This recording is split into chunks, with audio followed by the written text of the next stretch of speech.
ዮናታን አክሊሉ ለራሱ ማርያም አታማልድም እያለ ራሱ ደግሞ ሰዎችን ጸልዩልኝ ይላል። እግዚአብሔር ጤና እንዲሰጠኝ በነገር ሁሉ መከናወን እንዲሰጠኝ ጸሎታችሁ ያስፈልገኛል። ክርስቲያኖች የሚሰግዱለት እባብ እንዳለ ስንቶቻችሁ ታውቃላችሁ? ብዙ ክርስቲያን ነሁሽታን የሚባል ጣዖት እንደሚያመልክ ታውቃላችሁ? በቀድሞ ህይወቱ ጴንጤን እጅግ አብዝቶ ይጠላና ይጸየፍ የነበረው አርቲስት ጌታን አግኝቷል። ስለ ክርስቶስ ብቻ መናገር ክርስትና ከሆነ መስለ ክርስቶስ ነው። ጌታ ምርኮን እየበዘበዘ ነው ምላችሁ።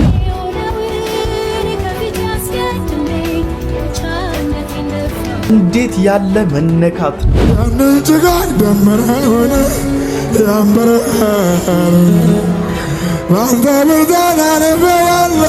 በረከት ተስፋዬ በዚህ ሶሻል ሚዲያ ላይ ያጋራው የሕፃኗ አነጋጋሪ መገለጥ። ቆይ ኢየሱስ ግን ፊቱን ስታየው እንዴት ነው? በቤተ ክርስቲያን ውስጥ ያለውን ስህተት ስለተናገረ ተደራጅተው አባረሩ።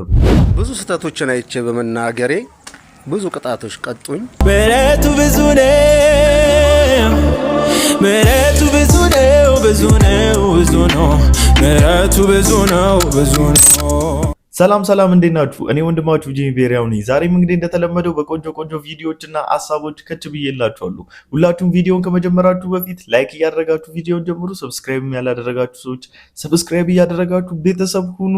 ቀጥታ ወደ ቪዲዮአችን። ጸልዩልኝ፣ እግዚአብሔር ጤና እንዲሰጠኝ በነገር ሁሉ መከናወን እንዲሰጠኝ ጸሎታችሁ ያስፈልገኛል።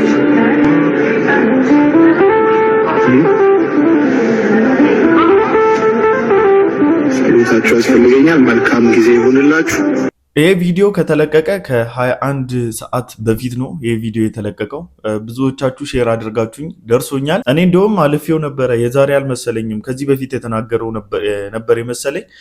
ብዙዎች በተደጋጋሚ ቪዲዮ ሲሰሩበት ነው ይሄን ሀሳብ በደንብ ካየሁት በኋላ ለምን እነዚህ ቪዲዮ እየሰሩበት ያሉ ሰዎች ላይ ሀሳብ አንሰጥም ብዬ ይዤላችሁ የመጣሁትና በመጀመሪያ ወንድማችን አገልጋይ ዮናታን አክሊሉ ሜቢ በህመም ውስጥም ሁን ወይም ደግሞ እግዚአብሔር እንዲረዳ እንድንጸልይልህ ፈልገህ ከሆነ ጌታ ካንተ ጋራ ነው።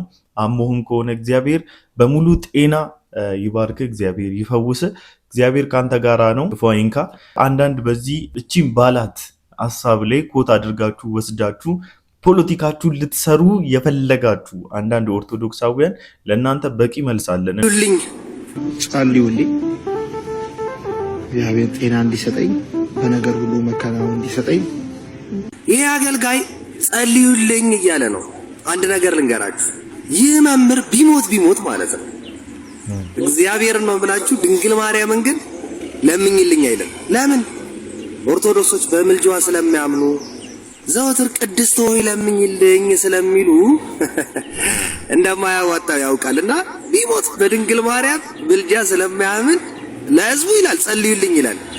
በድንግል ማርያም ግን ቅድስት ሆይ ለምኝልኝ መቼም አይልም። አዎ አይልም። አለማለቱም ትክክል ነው። ይሄ ምንም መጽሐፍ ቅዱሳዊ አውድ የሌለው መጽሐፍ ቅዱሳዊ መሰረት የሌለው ሐሳብ ነው የምትናገረው። ሲጀመር ፋላሲ ነው። ያንተ ፋላሲ ደግሞ ምንድነው? ሚሲንግ ዘ ፖይንት ፋላሲ የሚባለው ነው። ሚሲንግ ዘ ፖይንት ማለት ሐሳቡን አጣመ መረዳት ነው በቃ፣ ወይም ደግሞ የፖይንቱን ሐሳብ መሳት በቃ ሚስ ማድረግ ማለት ነው። እና የምልጃ ኮንሴፕት በዚህ ልክ ከተረዳችሁት ለምን የኢየሱስ ክርስቶስ አማላጅነት ታዲያ ለምን ጣርሲቃ ሆነባችሁ? ሲቀጥል ደግሞ በህይወት ያለን ሰው አሁን ፊዚካሊ አት ኤኒ ታይም ልታገኝ የምትችለውን ሰው ዳይሬክትሊ ኮንታክት ልታደርገው የምትችለውን ሰው ጸልይልኝ ብትለው ምን ችግር አለው? በሶሻል ሚዲያ ብታጋራው ወይም ደግሞ በአካል ከሄድክ ወይም መልእክት ከላክለት ሊሰማ ይችላል። አለስ አዘርዋይዝ ግን እንዲህ ምንም ነገር አጠፋፍቼ እገሌ ሆይ ጸልይልኝ ብዬ ብል ሊሰማኝ አይችልም፣ ሊጸልይልኝ አይችልም። ግን ያ ሰው ሊሰማኝ በሚችለው መልኩ ግን አድርጌ እንዲጸልይልኝ መልእክቴን ባስተላልፍ ወይ ጸልይልኛል፣ አትሊስት ባይጸልይልኝ እንኳን መልእክቴን ይሰማኛል፣ ጥያቄን ይሰማኛል። ማርያም እንዴት ነው የምትሰማ? ሺስ ኦልሬዲ ፓስድ አዌይ ብራዘር፣ አልፋለች ማለት አሁን በአምላኳ ልጇ ጋር ነው ያለችው። በጭራሽ በምንም ተአምር በምንም ታሪክ ልትጸልይልን አትችልም። ጸልይልን ወይም ለምኝልን ብለህ ብትላትም ልትሰማ አትችልም። ሊሰማ የሚችለው አንደኛ ከአጠገብ ያለው ሰው ከሆነ ወይም መልእክት ሊደርሰው የሚችል ሰው ከሆነ ወይም ባይ ኤኒ ሚንስ ሊያይክ እንደዛ ጸልዩልኝ ብለህ የምታስተላልፈው መልእክት ሊያይ የሚችል ሰው ከሆነ ነው። አለስ አዘርዋይዝ ግን ጸሎትህን ከዚህ ሁሉ በኋላ ኤኒ ፕሌስ ሊገኝ የሚችለው ግን የእግዚአብሔር መንፈስ ቅዱስ ብቻ ነው፣ እግዚአብሔር ብቻ ነው። ሶ ወዴት ነው የሚጸልየው? ለምንድን ነው የማርያምን ምልጃ የሚቀበለው? ሲቀጥል ይህ ሰው ምን እንደገጠመው አይታወቅም። ሁማኒቲ እንኳን አይሰማችሁም እንዴ? ማለት አሴ ሁማኒቲ ቪዲዮ ለመስራት እንደዚህ ከመጋጋት እግዚአብሔር ይርዳ በመጀመሪያ አትልም? እንደዚህ አይነት አርጊመንት እኮ የሚፈጠረው በነገራችን ላይ በሰው ፔል ላይ አይደለም። ይሄ ክፋትህ ነው፣ ይሄ ጭካኔ ነው። በጣም ነው የሚያስጠላው። ዊርድ ነገር ነው ያደረግከው። ፍቅራችሁን በልክ አድርጉት። ኦኬ ከፍቅሬ የተነሳ ለማርያም ተቆርቋሪ ልትሆን ትችላል። ለማርያም መቆርቆር ማንም አትችሉም፣ ልትቆረቆሩላት አትችሉም። ይሄ ሰው በጣም ነው ያሳዘነኝ። በቤተ ክርስቲያን ውስጥ ስላየው አንዳንድ ስህተቶች በመናገሩ የቤተ ክርስቲያን አንዳንድ ሆዳደሮች ተደራጁበትና ከቤተ ክርስቲያን በዚህ መልኩ ሸኝተውታል። ዛሬ የሁላችሁ ቸርች ተጠርቼ ነበር። ብዙ ስህተቶችን አይቼ በመናገሬ ብዙ ቅጣቶች ቀጡኝ። ሰነፍ ሰዎች ተሰብስበው በጥቅም ተሳስረው በዛ ግጭት ነው ያቆምኩት። ዛሬ ደግሞ ተጠርቼ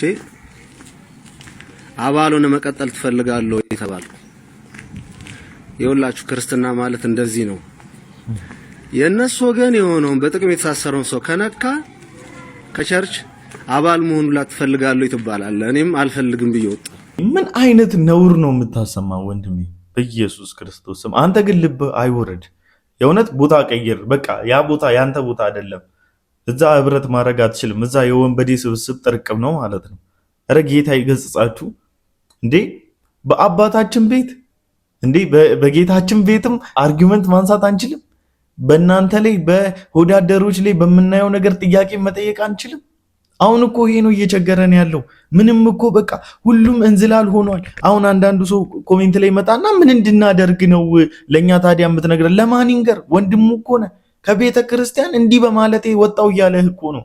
እንዴት ነው ማያገባ? ነውር እኮ ነው። ምን አይነት ጨለልነት ነው ይሄ?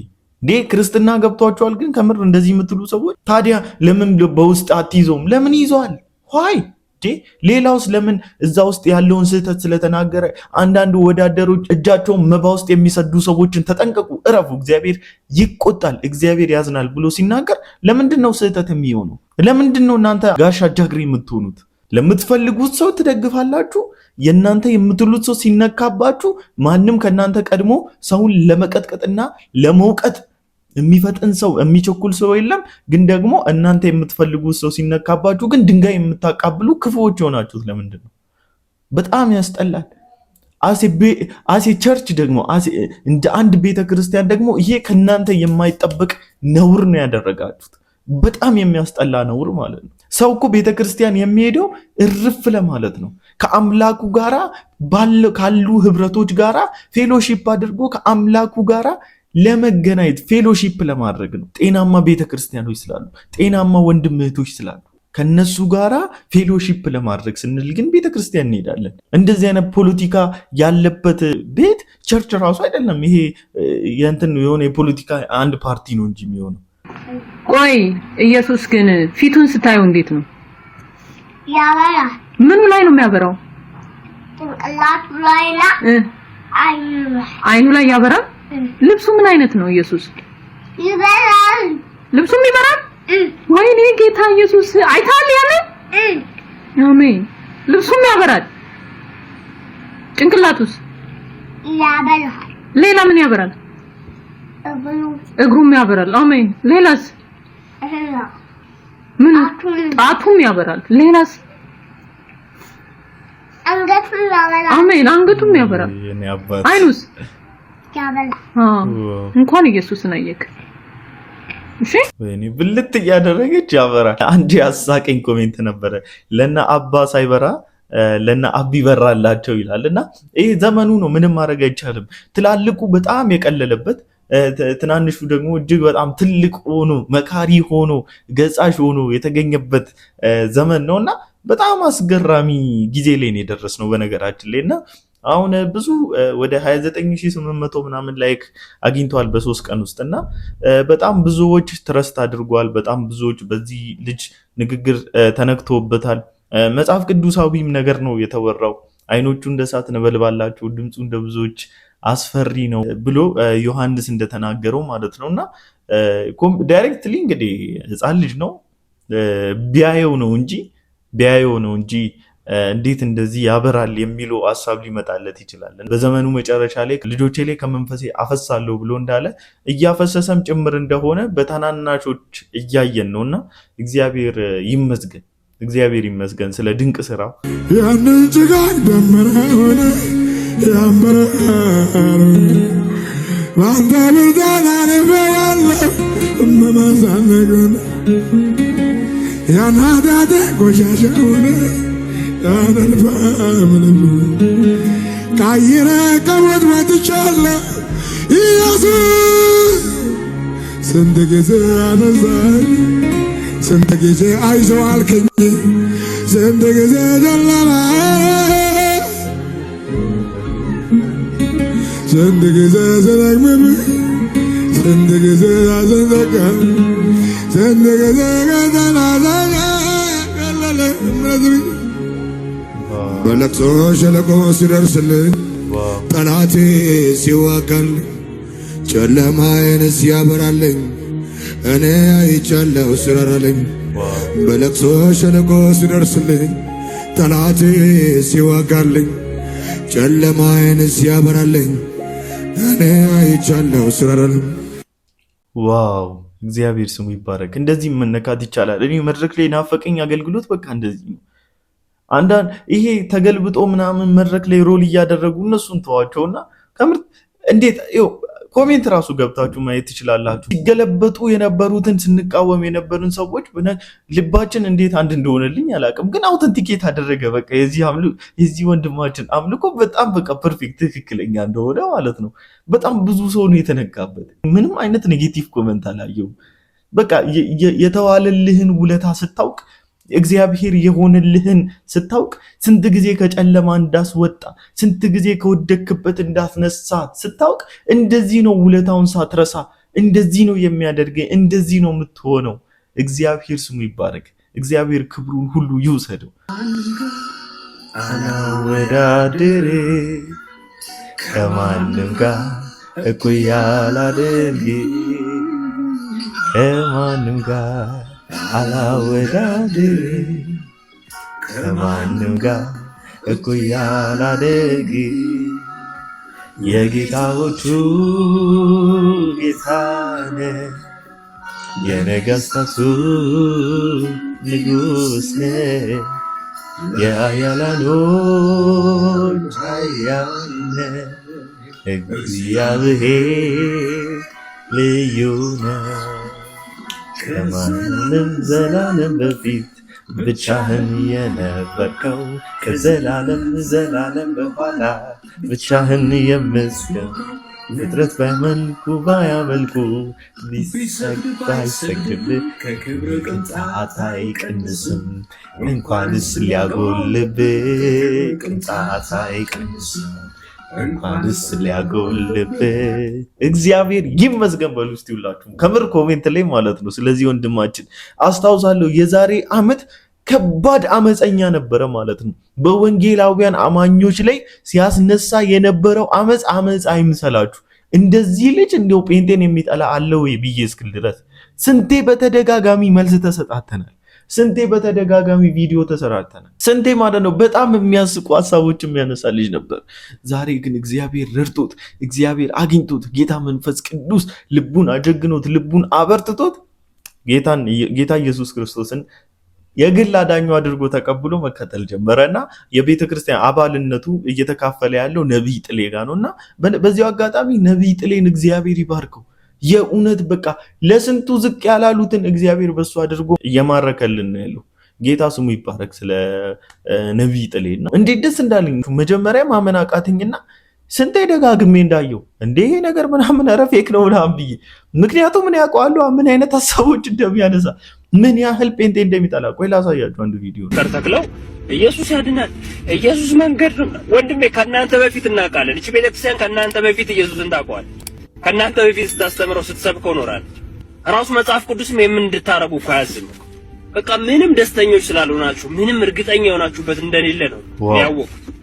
እኔ እንደ ዛሬ ደግሞ አስጠልታችሁኝ አታውቁም። የመጨረሻ የበታችነት የሚሰማችሁ ትንንሽ ሰው አያችሁ። እንደዚህ አይነት በቃ ትዕቢተኛ ነበረ። ኢቭን ማለት ነው በቃ ጴንጤዎችን የሚጠላበት ክላይማክሱ ከፍ ያለ ነው ማለት ነውና ጌታ ግን እንዴት እኮ እንደሚማርካቸው በቃ ኢየሱስ እኮ ጌታ ነው። አንዳንዱ የሆድ ጉዳይ ሆኖበት ከጌታው ርቆ ሄዶ ኮብልለዋል።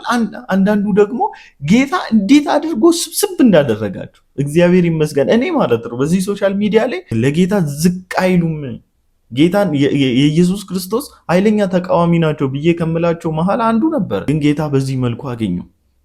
ዋው!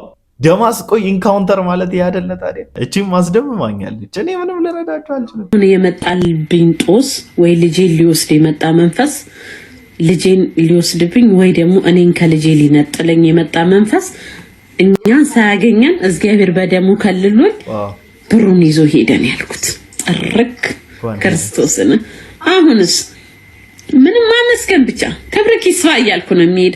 ሲሄድ እያዘመርኩም እሄዳለሁ፣ ስመጣም እየዘመርኩ ሰው ማማት አቁሜያለሁ።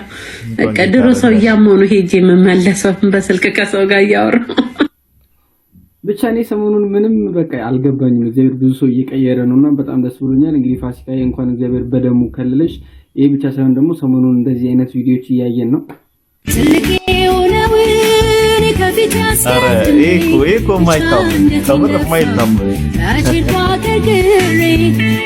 ብቻ ማለት ነው ምን አለፋችሁ በቃ አይታሰብም ማለት እንግዲህ በሶሻል ሚዲያ ላይ ስናያት እንዴት ያለች እህት እንደሆነች ታውቃላችሁ። በነገራችን ላይ ባለፉት ቪዲዮዎች ላይ በአንደኛው አካውንት ብዙ ነገር ተናግሬያለሁ ስለሷ እና በጣም ልቧ ቀን ግን በዚህ ሶሻል ሚዲያ ላይ ልቧን ወደ ክፋት ሊቀይሩባት ሰይጣን ልቧን ወደ ክፋት ሊቀይርባት እየዳዳ ከነበረች እህታችን መሃል አንዷ ነበረች። ጌታ ቀስ በቀስ ልባቸውን ወደ ራሱ እየማረከ ነውና እግዚአብሔር ስሙ ይባረክ ስለሷም ማለት ነውና ብቻ በጣም ተደንቄያለሁ። በቃ የጌታ ስራ እጅግ በጣም ያስደንቃል ነው ብላችሁ ዝም ብለህ ቅሌታም ሽማግሌ ዝም ብለህ መጣው ብለህ እንዳታወራ ለሌላ ጊዜ ማለት ነው። እኔ የመጣው ጴንጤ ቤት አይደለም ኦፓል ጋር ነው የመጣው። ኦፓል ጋር ስመጣ ደግሞ ኦፓል ለኔም እህቴ ለሌላውም እህቴ ናትና እንዳታወራ ለሌላ ጊዜ። ኢየሱስ እኔ ከዚህ በላይ የዚህ ልጅ ሰው ነገር መስማት አልፈልግም። ብቻ ግን ማለት what is the difference between them የሚለውን ላሳያችሁ ፈልጌ ነው እና በሁለታቸው መሃል በእነዚህ ወንድሞች እና በዚህ ወንድም መሃል ያለውን ዲፍረንስ ላሳያችሁ ነው እና አንዳንዱ እውነትን እየመረመረ ይቆይና ፋይናሊ ወደ ጌታ ይመጣል። በቃ በጣም ከመነካቱ የተነሳ ማለት ነው። አንዳንዱ ደግሞ ጭራሽ ብሶበት ቁጭ ብሏል። በነገራችን ላይ ተመስገን የጌታ ምናምን የሚባለው ልጅ ከዚህ በፊትም በጣም ተሳዳቢ፣ በጣም ጸያፍ አሁን እንደዚህ ብሎ ምናምን የሚሳደቡ አይምሰላ ቀጥታ እናታችሁ እንዲት ምናምን ብሎ የሚሳደብ ልጅ ሰው ነው ማለት ነው እና ባለጌ ነው። በቃ ምንም ማድረግ አይቻልም። እንግዲህ እሱም ጌታ ረድቶት የሆነ ቀን እያለቀሰ ወደ ጌታ ይመለሳል ብዬ ተስፋ አደርጋለሁ። ካልተመለሰ መንገዱ የሱ ነው፣ እንግዲህ ምርጫው የሱ ነው። ምንም ማድረግ አንችልም። እውነትን እያወቀ የሚሄድን ሰው ምንም ብለህ ልታስቆመው አትችልም። ስለዚህ የሆነ ቀን ይገባዋል፣ የሆነ ቀን ይመለሳል የሚል ተስፋ አለኝ። ክርስቲያን ሆናችሁ በእምነት ነገር የምትቀልዱ ሰዎች ምንም ቀልድ ነው ብትሉ ያላችሁበትን የእድገት ደረጃና የእምነታችሁን መጠን እያሳያችሁ ነው ያላችሁት። እምነት ነገር በተለይ ክርስቲያን ሆናችሁ ክርስትና ለቀልድ የሚመች እምነት አይደለም። ክርስትና በሞት ላይ የተመሰረተ እምነት ነው። ስለዚህ እኛ የምር ነው የምንኖረው፣ ብዙም ቀልድ አያምርብንም። በነገራችን ላይ ክርስትና በሞት ላይ የተመሰረተ ህይወት ነው። በደንብ አድርጋችሁ በቀይ መስመር አስምሩልኝ። የምር ዋጋ የተከፈለልን ሰዎች ነን እና ብዙ ቀልድ ባታበዙ። ደግሞ በቀልዳችሁ ውስጥ ደግሞ እያየናችሁ ያላችሁን አቋምና ያላችሁበትን ደረጃ በደንብ አድርጋችሁ ለሰው ሁሉ እየተናገራችሁ እያሳያችሁ ነው እና ይሄ ያሳፍራል፣ እንደኔ ያሳፍራል። ምንም ይሄ እኮ ምንም እንትን የለውም እኮ ምንም ኮምፕሮማይዝ የምናደርገው አይደለም። ቀልድን አንጻራዊ አድርገህ እኮ የምታልፉ ጉዳይ አይደለም። ምንም ቀልድበት ኬዝ የለም። በቃ ምንም ማለት ነው እንዴ በመድኃኒት ተገርመህ የጨረስከው ኬዝ የለም ብራዘር። ማለት ስለ ኢየሱስ ክርስቶስ መሞት ከሞት መነሳት ላንተ ሲል እንዲህ ስለመሆኑ ከሰማይ ቤት ወርዶ ላንተ ሲል ዝቅ ማለቱ ማለት የሚለገጥበት የሚቀለድበት ኬዝ አይደለም። በቃ ምንም ቀልዳችሁን በልክ አድርጉ። ብሮ ተነስ እባክህ ቸርች እንሂድ። ማን ተነስ ቸርች እንሂድ። ያማል እንደ ጀለሴ ትላንትና እንደዛ እየጨበስ ነው ምናምን ያ ሁሉ ነገር እያደረግን ዛሬ ቸርች እንዴት ምን ሆነ ነው? በመብረቅ ልታስመጣን ነው እንዴ? ሰክስ ሂዱታ ኧረ ብሮ አታውቁት ያማል ትላለህ እንዴ? በሽተኛ ነው ጤነኛ ነው ሐኪም ቤት የሚሄደው? ሶቅራጥስ አራት ፈላሰፍብኝ በእናትህ ኧረ ተው በእናትህ ልተኛበት ሰክስ ሂዱጣ አልኳ እንዴ? ጥያቄውን መልስ። በሽተኛ ነው ጤነኛ ነው ሐኪም ቤት የሚሄደው? በሽተኛ ነው ሐኪም ቤት የሚሄደው? ምን አይነት ጥያቄ ነው እንዴ? አታዝገኝ። እሺ አንተ ኃጢአተኛ ነህ ወይስ ጻድቅ ነህ? አዎ እኔማ ኃጢአተኛ ነኝ። ኤግዛክትሊ። ስለዚህ ኃጢአተኛ ስለሆንክ ወደ መድኃኒ ዓለም ቤት መሄድ አለብህ። ስሙ ራሱ መድኃኒት የዓለም መድኃኒት ይባላል። ገባህ? ኃጢአትህ በሽታህ ነው። ገባህ? ስለዚህ ወደ ሐኪም ቤት መሄድ አለብህ። ገባህ? ያ ሐኪም ቤት ቸርች ይባላል። መንፈሳዊ ሐኪም ቤት ያራዳለች።